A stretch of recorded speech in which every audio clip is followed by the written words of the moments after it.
नागपुरात परिस्थिती काय ते जाणून घेणार आहोत, कारण एकीकडे निवडणुकीचा जो माहोल तापू लागला तसं वातावरण, तापमान देखील चांगलंच वाढलेलं आहे। 42 डिग्री आज तापमान नागपुरात आहे। मात्र मतदानाचा उत्साह देखील तितकाच असल्याचं पाहायला मिळतंय। त्याचाच आढावा घेतलाय, बघूयात।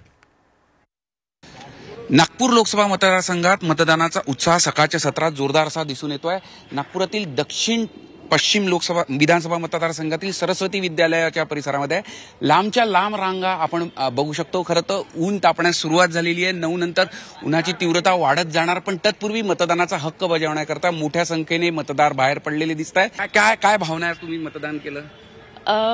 विथ प्रोग्रेस, की अजून प्रोग्रेस भेटेल। जे पण ज्यांना निवडून आणलं आहे ते अजून नागपूरला चांगलं करतील आणि जे पण आपण इतक्यात प्रॉब्लेम्स फेस करत आहोत ते सॉल्व्ह होतील। की मतदान हा एक लोकशाहीचा सर्वात इम्पॉर्टंट पार्ट आहे आणि मला वाटतं सगळ्यांनी मतदान केलंच पाहिजे। तर आपण बघू शकतो, खरं तर उन्हाळ्याची तीव्रता वाढत चालली आहे, पण तत्पूर्वी येऊन मतदान करावं याकरता लोकांचा कल जास्ती दिसून येतोय।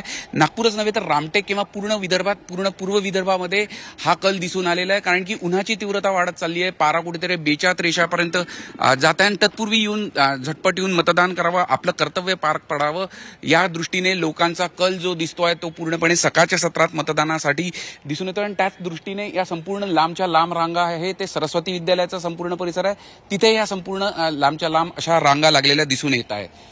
झी मीडियासाठी व्हिडिओ जर्नलिस्ट रत्नशील सातपुतेसह अमर काणे, नागपूर।